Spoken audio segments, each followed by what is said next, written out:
Hola amigos, bienvenidos a una nueva edición de su canal Dentro de la Historia. En el día de hoy vamos a conocer todos los detalles de cómo la esclavitud llegó a convertirse aquí en Brasil en una fuente de mercadotecnia.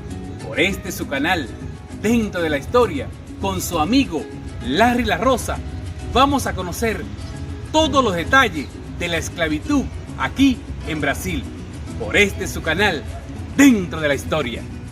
Tomando en cuenta que la esclavitud es un régimen social y económico basado en el uso de esclavos como mano de obra, podemos afirmar que la esclavitud aquí en Brasil se originó por los indígenas mucho antes de la llegada de los europeos. Entre los tupinambas, que eran caníbales, la mayoría de los esclavos eran capturados de tribus enemigas y acababan siendo comidas. Entre los tupinambas, la esclavitud no tenía un valor económico. Los cautivos solo servían para ser exhibidos como trofeo de valor militar y honra, o como carne humana para ser comida en rituales. Entre las tribus indígenas, que no eran caníbales, no en tanto practicaban la esclavitud, podemos citar los papaneses. No tenían el hábito de comer carne humana, no en tanto practicaban esclavitud como forma de vida. Los guayanés no comían carne humana y tornaban sus prisioneros enemigos. Los cadebeus vivían del tributo y del saque a los cuales sus enemigos eran sometidos. Su sociedad estaba construida por esclavos. Ese es el origen de la esclavitud aquí en Brasil. La guerra constante entre la tribu y la enemistad entre los principales grupos fueron exhibidos por los europeos. Por tanto, los portugueses eran amigos de los tupinambas. Los portugueses dividieron a los indios en dos grupos, los indios mansos y los indios bravos. Los indios mansos eran considerados sus aliados, mientras que los indios bravos eran enemigos de los portugueses y a la vez considerados como extranjeros. La institución de la esclavitud aquí en Brasil se concretiza en la década de 1530.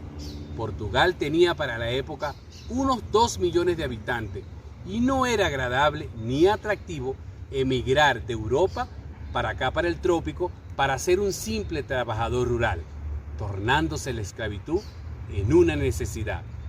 El trabajo indígena ya era usado en la extracción de madera brasilera y en el inicio también fue usado en las haciendas azucareras. Preocupado por los indígenas que morían a granel, producto del trabajo forzado a los cuales eran sometidos, además de las enfermedades traídas por los europeos, los jesuitas fueron los primeros en incentivar el tráfico de africanos. Para la más antigua referencia a la importación de esclavos africanos para acá, para el Brasil, se encuentra en un documento escrito en San Vicente, el 3 de marzo del año de 1533, en el cual Pedro de Goya pide al rey 17 piezas de esclavo. En 1539, Duarte Coelho repite el pedido. Duarte Coelho era el donatario de Pernambuco y el 29 de marzo del año de 1559, el rey Don Sebastián decidió hacer merecedor a aquellos que habían construido fábrica de procesadoras de azúcar en Brasil de traer del Congo hasta 120 esclavos africanos, siendo esto el inicio a gran escala del tráfico de muchos africanos. La esclavitud indígena fue prohibida por el Marqués de Pombal, pues los mismos fueron considerados inadecuados para el trabajo. En Brasil, la esclavitud africana comenzó con la producción de caña de azúcar en la primera mitad del siglo XVI, como tentativa de resolver la falta de mano de obra en haciendas azucareras. Portugueses, brasileros y posteriormente holandeses trajeron negros africanos de sus colonias africanas para ser usados como esclavos en las plantaciones de caña de azúcar en el nordeste del país.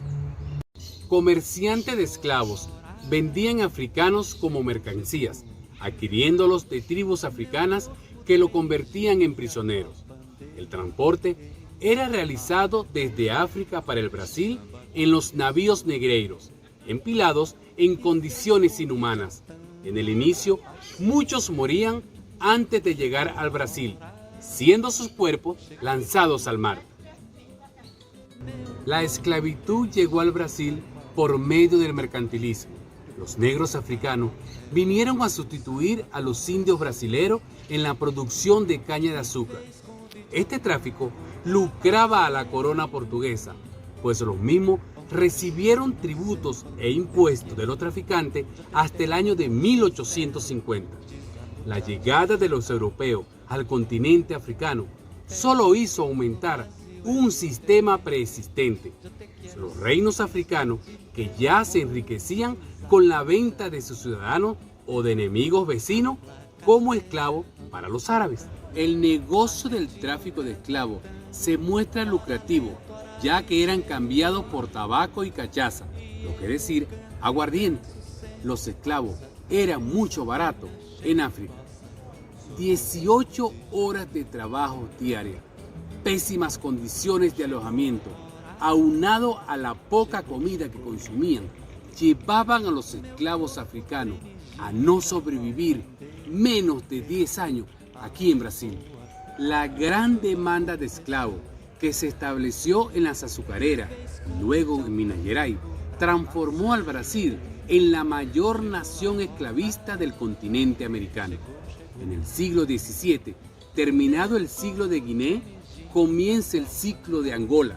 La mayoría del grupo Banto, Congos, Benguelas y Abambos.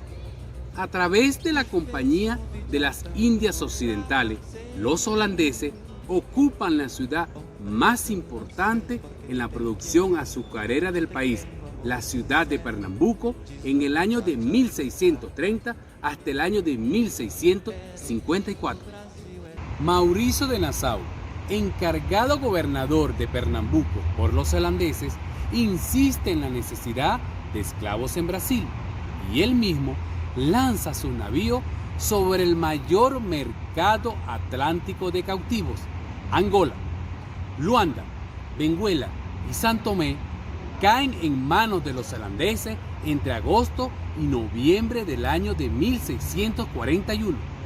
Portugal se preocupa, pues pierde su mercado de tráfico de esclavos indispensable para el Brasil y propone un acuerdo con los holandeses para que ambas naciones tengan acceso al comercio de esclavos. Holanda no acepta y a mediados de 1643, Teles da Silva, gobernador general del Brasil, le dice al rey de Portugal, abro comillas, Angola, señor, está de todo perdida y sin ella no tiene nuestra majestad el Brasil. Es Salvador Correia da Sá y Benavides quien conduce en mayo de 1648 la flota luso-brasilera que reconquista Angola. La intervención brasilera en Angola, como también en el Golfo de Guinea, solo se declina después de 1850 con el fin del Tratado de Negro en el Atlántico Sur. Concretamente, el ciclo más largo de la economía brasilera es el ciclo de los esclavos africanos que va desde 1550 hasta el año de 1850. En el año de 1845, el Parlamento inglés aprobó el llamado Bill Aberdeen Act, que dio poder a la Marina Real Británica a apreender cualquier navío envuelto en el comercio de esclavos en cualquier parte del mundo. Dicha ley no fue exitosa, originando la ley Eusebio de Quirós en el año de 1850, trayendo esta ley como consecuencia el aumento del precio de los esclavos y la intensificación del tráfico interno de los esclavos aquí en Brasil. A partir de 1870, la sociedad brasilera y el ejército pasaron a apoyar cada vez menos el sistema esclavista. En el año de 1871 fue promulgada la Ley del Vientre Libre, la cual consistía en que todo recién nacido de madres esclavas automáticamente eran considerados libres, y en el año de 1885 se promulga la ley sexagenaria, la cual consistía en que todos los esclavos con más de 65 años serían considerados libres. Y el 13 de mayo del año de 1888, la esclavitud fue oficialmente abolida a través de la Ley Áurea, siendo el Brasil el último país en abolir la esclavitud en América Latina. Bueno amigos, si te gustó el video, dale like, comparte, suscríbete para que estemos juntos dentro de la historia.